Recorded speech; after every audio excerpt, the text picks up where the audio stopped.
What's going on, everybody? It's your boy Tactix, and I swear I'm working on a new segue for this show. But in the meantime, let's get on with today's question of the week, shall we? Today's question is by Patchduch636, and he writes, I'm white and I've got an Asian girlfriend and I don't know if we're good together. We get along and have been together for about a year. I was wondering what your opinion is on interracial relationships. He's got jungle fever, she's got jungle fever. Wait, that song only applies to black and white people, doesn't it? He's got yellow fever, she likes them Caucasian. He's dating an Asian, they're in love. Yeah, that works. Now, in all seriousness, take it from a guy who's mostly been in interracial relationships.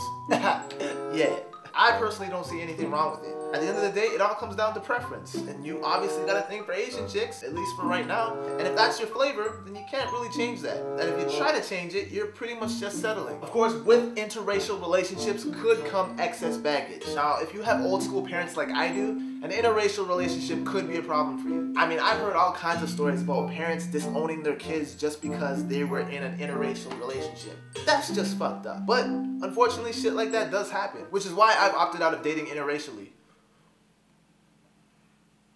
Now, for any of you guys watching this video and are in an interracial relationship and you got friends or family hating on you, fuck those people. One of the reasons why relationships don't work nowadays is because too many people feel the need to get involved in your shit. Questions that you should be asking are, does this girl make you happy? Is she trustworthy? Does she suck your? Is she trustworthy? Race really holds no bearings when it comes to dating, at least not in my opinion. So stop worrying about this girl's race and start tearing up that Asian asshole, man. Anyway, dude, I hope that helped you. And if it didn't, just remember, I'm not a psychiatrist, but I care. So, today's fact of the week is pretending to eat food can reduce your craving for it. This idea is apparently based on a common phenomenon called habituation. This is when food becomes less desirable the more you eat it. For example, you know when you take a bite out of a Big Mac and like the 10th bite isn't as good as that very first bite? That's essentially what it is. So basically imagining a particular type of food and actually doing the motion of you taking a bite without actually eating anything will pretty much trick your brain into thinking that you're actually eating, thus reducing your craving for it. So for any of you vagina eaters trying to kick a habit, then